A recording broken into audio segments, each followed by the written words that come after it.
Hello there everyone and welcome back to the channel. This is an ongoing segment here called Russian News You May Have Missed, where I try and highlight stories from the news cycles here in Russia that maybe didn't get much airplay abroad.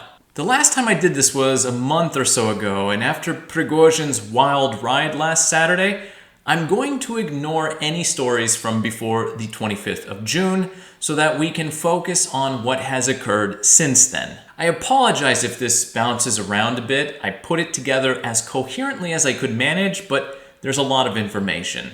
Let's start with the main topic, which is what happened following Prigozhin's agreement to stand down. Wagner forces withdrew from Voronezh and Rostov, cities of over 1 million people here in Russia, and relocated to their positions in Luhansk. No one knows what deal was struck between Putin and Prigozhin, and plenty of pro-Kremlin Telegram channels are still chafed about it all. Putin said there was a mutiny, but where was the military or political leadership? Why were planes and helicopters ordered out to attack the column in the first place, if there were civilians driving on those roads as well? Where's the punishment for 8 downed aircraft and 15 Air Force members killed? If in the past such a lack of transparency was ignored because that was simply how the Kremlin operates, this time many have questions. After all, this was technically treason, punishable by life in prison. Speaking of punishments, every following court case against discrediting the army is becoming harder to swallow for Russians. A 19-year-old woman was sentenced to 6 years in prison for making plans to burn a military office, supposedly, but didn't actually do anything. So, planning to do something is worse than killing numerous soldiers and actually destroying military equipment, a crime which is punishable by being sent to Belarus. Also, Prigozhin doesn't really seem to be in exile, as his private jets have been tracked to Moscow and Petersburg multiple times this week, which some have seen as indicating he's still mostly free to come and go as he pleases. Western intelligence sources this week claimed that they had advance information about the whole events of Saturday, such as the fact that they knew something like this was brewing, and that Prigozhin sought to catch Shoigu and Gerasimov while they were in Rostov. This has led to most political Russian talking heads insinuating that the US was behind the whole thing, a take that was quickly adopted by English-language pro-Kremlin channels here on YouTube. And so when someone like Prigozhin tries to pull this whole publicity stunt where he's trying to get his way, he's trying to get everyone to look at him, he probably has some Western intelligence people in his ear. And it's like, Putin made it very clear. Absolutely, I don't think Prigozhin is afraid of any treason or Putin or anything. Like I said before, I don't think there's any issue. They pulled this off. Absolutely, I stay with my opinion. This was an absolutely brilliant master plan. But the West could be a problem for him. Because at the end of the day, I feel definitely there was money involved in all of this coming from the West. Was it 6.8 or 6.2 billion? I don't know, maybe more. But because he played them like there's no tomorrow, the West is upset. So if I understand correctly, this was all a plan to rally support for Putin, to weed out bad actors within the Russian political military complex, and also, according to some other videos I saw, it was a top secret plan to have Wagner troops relocated to Belarus where they would be within striking distance of Kiev, and in order to do all of this, they had to effectively hold 2 cities hostage, destroy numerous aircraft, and kill 15 Air Force members. This was not a show or a false flag operation, especially when you have, again, those aircraft destroyed and those people killed, plus civilian infrastructure bombed and torn up by war machinery. But yeah. Then again, some of these great minds are 9/11 truthers, so what should one expect aside from QAnon-style conspiracies and cope? Anyway, what about the military heads that Prigozhin was going after, Sergei, Shoigu, and Gerasimov? Well, Shoigu showed up on Monday in a pre-recorded video which didn't address the elephant in the room. To, I guess, prove to the citizens that everything was still good with him, it was basically forgotten within 5 minutes of it being released. Gerasimov still hasn't surfaced, and as of Thursday, everyone began to notice that General Surovikin was missing.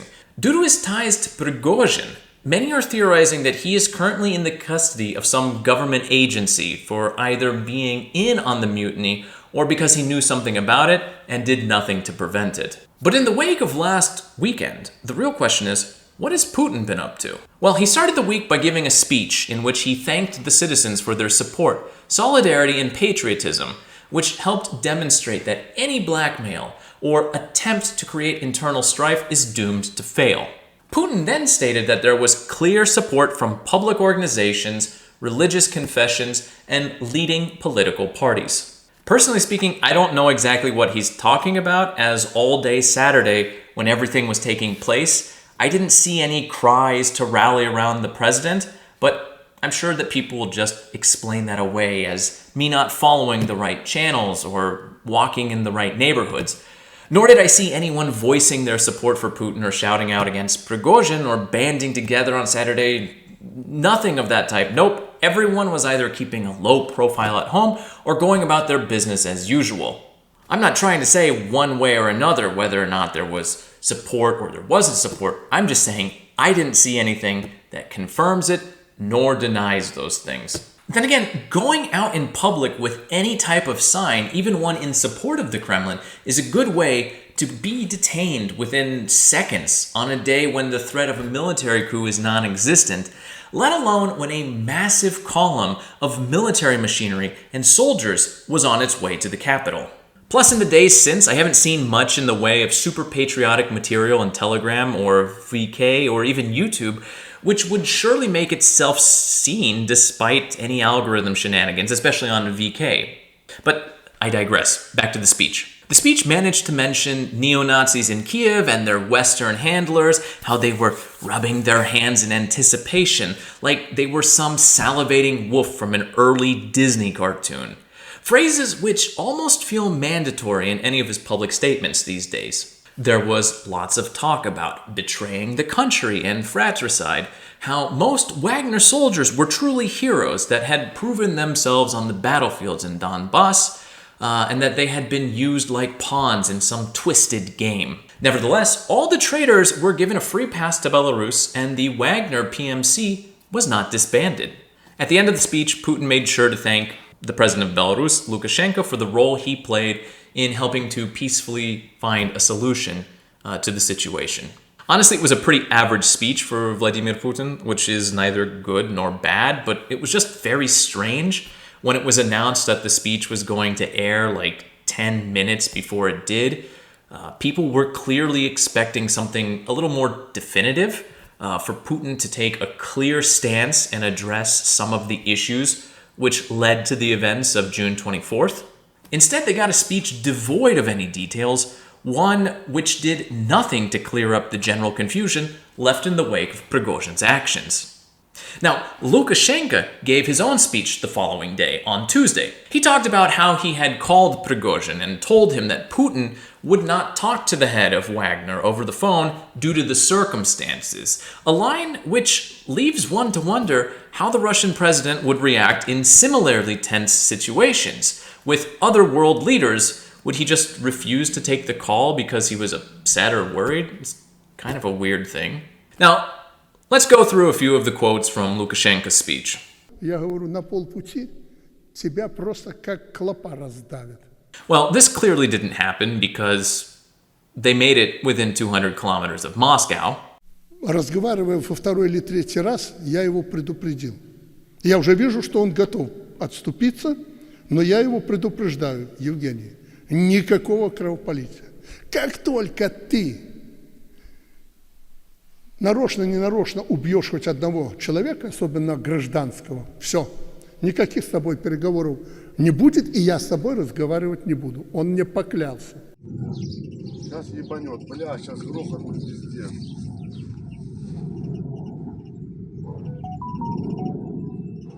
Вот он сейчас упадет, глянь. So that was a fucking lie. Again, 8 downed aircraft, 15 Russian soldiers killed. So, yeah. Мы с Путиным виноваты, что не приняли вовремя меры. I mean, no comments here. В Беларуси начали строить лагеря для размещения террористов ЧВК «Вагнер». Мы пока никаких лагерей не строим. Within about a day of this statement, there were images that showed that a camp was being constructed, so sure. In a later speech, Lukashenko went on to explain that the thermonuclear weapon, or weapons, it's unclear how many there are right now, that Russia has sent to Belarus are able to be used at his discretion without the need to consult with the Kremlin. Anyway, the original speech offered a bit more insight into what happened kind of behind the scenes on Saturday, but still didn't offer a clear explanation for why Prigozhin and the Wagner soldiers were able to just walk away from everything that they'd done. Back to Putin. On Wednesday, in a meeting with top military figures, he clearly stated that the Wagner PMC had been fully financed by the Russian government and that Wagner was given 86 billion rubles from May 2022 to 2023. Putin, and I quote, hoped that nobody stole anything, or not much, but we'll deal with that. Because Prigozhin's company Concord also earned more than 80 billion rubles, thanks to a contract that had them feeding the Russian army. Altogether, that's approximately 7% of the special military operations budget for the last year. This admission of funding the Wagner Group was a surprise because for years, Putin has denied multiple times that they had any connection to the Russian government. Now, many had suspected that Wagner was connected to the Kremlin, right? A type of tool that they could use to do shady actions that would otherwise land them in hot water, internationally speaking, while denying culpability. And Prigozhin has said that prior to the war, he funded everything himself. However, based on what was said this week, the actions of Wagner since February 2022 should be seen as an extension of the Kremlin. This includes not just anything in Ukraine, but globally as well. A quick internet search about Wagner activities in the civil wars of Syria, Sudan, the Central African Republic, among others, yields stories that paint a rather brutal picture. Speaking of Africa, the role of Wagner there after all of this is a big question mark. Clearly the Kremlin will want to maintain their influence, but whether they'll use Wagner, which is supposedly going to be under Russian government control, maybe if I remember correctly, or whether they'll use some other forces will have to be seen. Likewise, there were questions as to whether or not Prigozhin would retain ownership of the Patriot Media Group. An important question because one of its companies is the notorious Russian troll farm, which Prigozhin himself admitted to creating and overseeing for many years. Now, as of Friday, all the businesses connected to Patriot Media Group have been closed down. Altogether, this whole situation is going to be a headache for Russia's covert actions, as Prigozhin was largely the individual entrusted with doing the shady business the government didn't want to be directly associated with. After the meeting with the top military brass, Putin headed out to the south of Russia, to the Dagestani city of Derbent. There, he talked about the need to develop the tourism industry while being guided around the city's sights. The whole thing was topped off by him approaching a hysterical crowd, which called to mind images of Beatlemania in the 1950s. He approached the people and shook hands, took selfies, even stopped to kiss the head of a young girl. People were confused. First of all, after everything that went down, why not travel to Rostov, or at the very least, Voronezh? I realized that the trip was planned in advance for security purpose, but they had 3 or 4 days to reschedule, right? Seemingly ignoring the 2 large cities that were effectively under the control of an invading force is kind of bad optics. But back to the confusion around Putin schmoozing it up with the crowd. This was the same person, I guess, who was famous for ridiculously long tables during meetings with heads of states and cabinet members. The same one who required all those coming to meet with him to quarantine for at least a week prior. And all of a sudden, there he was, face first into the masses? Now, likely the events of last weekend have caused Putin to reevaluate some of his habits from the last few years, which distance him from many. Although the popular conspiracy theory of Putin having at least one double who makes public appearances for him has definitely flared up online again. Now, despite what I may have alluded to earlier, it's most likely that support for Putin is largely unchanged. Some people are stalwarts, but there are 2 other factors that may explain this unwavering approval. First off, an extremely large number of people in Russia depend on the government for their livelihood or welfare.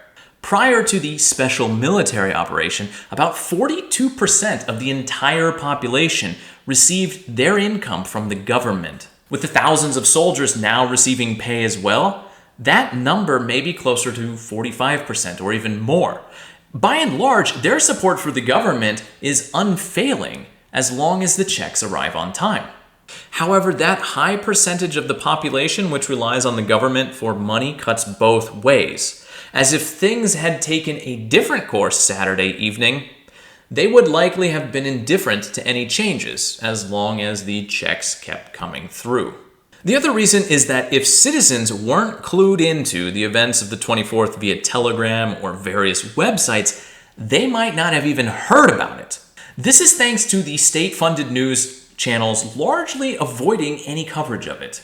Even this week, there has been little open discussion of what transpired, with speakers merely alluding to what happened. Thursday saw Putin visiting an exhibition of the Agency of Strategic Initiatives to Promote New Projects, that's a mouthful, where the host assured him that everyone is on his side, that everyone supports him, before a rather awkward round of applause, followed by him giving a speech about the quality of Russian-made goods and how domestic companies had been unfairly kept out of the market because of big, bad Western corporations, as though he and the government had been somehow powerless to stop them from doing that? Okay. That was all par the course, but the highlight of this day was Putin's impromptu drawing of a face. A simple doodle, nothing special, but it reminded many of the last time he sketched something for the world to see. A cat, view from behind. Also, the theory of Putin having a double resurfaced as people online began comparing his signature under the drawing of the face to that on official documents, and I will say they do seem markedly different. Now, what was the rest of the Russian government doing this last week? Well, the most important order of business for the Russian Duma was an obvious one. Warning the other world governments of the Pentagon's super secret plan to release genetically modified birds and insects that would be used to infect Russian soldiers, potentially with viruses that are designed to target Slavic genes, a concept that has been kicked around for the last few decades but doesn't actually exist. So yeah, for the State Duma, it was pretty much business as usual. On Thursday, Andrei Kartapolov, the head of the Duma Defense Committee, announced that Prigozhin had not fulfilled the Ministry of Defense's demands that all mercenary groups must sign formal contracts, and therefore would no longer be participating in military action in Ukraine, nor would they be receiving any further government funding. Many were upset by this news, as Wagner is widely considered Russia's best trained and most effective fighting force, and that sidelining them will have a negative impact on the Russian military's strength and overall abilities. It's possible that the mutiny was actually related to all of this, as Kartapolov stated that the Ministry of Defense had been looking to cut off Wagner's finances and resources in order to drive them off the battlefield, which may have motivated Prigozhin to take these more extreme measures. By Thursday, according to the Telegram channel Brief, a new narrative about Saturday's events had begun to develop, one which focused heavily on gaslighting. Mainly, that there had been nothing strange on Saturday, that everything was working as usual, that everyone had been supporting the president. The only thing that occurred was that a bunch of no-good bloggers overhyped the situation and got the entire country worked up for nothing. They likewise informed readers that political experts, Kremlin speakers, and Russian politicians had been recommended to refrain from mentioning Saturday's insurrection in any form. Better for them to switch topics or come up with attention-grabbing initiatives, such as a plan in Yaroslav Oblast to introduce fines for spitting. The governor of Rostov Oblast went a step further, venturing into the realm of conspiracy theories when he explained that the people of Rostov didn't actually support the Wagner soldiers, that all the people we saw hugging and congratulating them in videos on the internet were actually other Wagner soldiers, disguised as civilians that had been planted in the crowd. So evidently, we now know that there are women and children in the Wagner PMC, judging from the videos, or the soldiers are masters of deception. Let's finish up with a few news stories that are not connected to Prigozhin's March for Justice, at least not directly. Items with the Wagner PMC logo on them have been in incredibly high demand this week, selling out on major online retailer Wildberries. Everyone rallied around the president, but I guess he needs to get better merch. The Russian government announced that from the 1st of October, the salaries of all military and security forces will be increasing by 10.5%. Just totally out of the blue, don't you agree? The ruble has lost something like 10% of its value over the last month.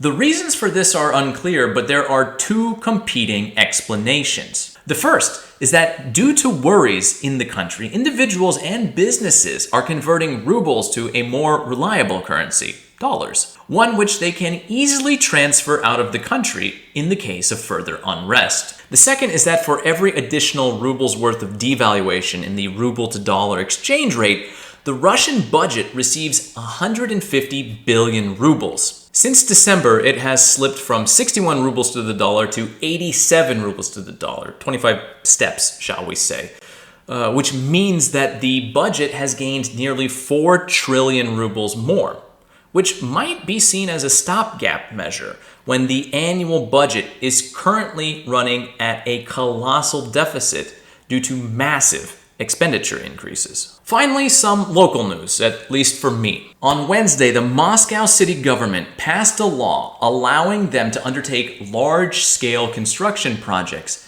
in national parks that fall within city boundaries.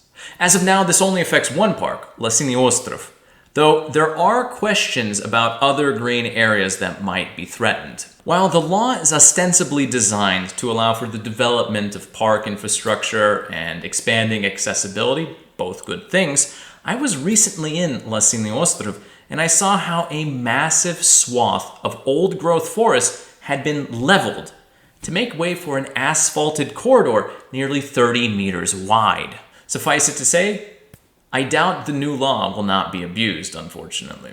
So yeah, with that, that's all the news of this last week. I realize it's quite a bit. I'm not looking forward to putting this all together and editing it, but I do hope that you found this informative. I hope that you've learned a few things from this, and I really hope that you will subscribe if you aren't already. I hate doing this. This feels so disingenuous, but hit the subscribe button, hit the like button. Thank you very much. I will be trying to do this more regularly. I realize that waiting long extended periods of times makes it totally impossible to deal with. Just the amount of news that happened in this last week is ungodly, let's be honest. I'll be doing this more frequently, so hopefully you'll be more informed. But yeah, I hope you enjoyed this. This has been Russia in Context. Thanks for watching.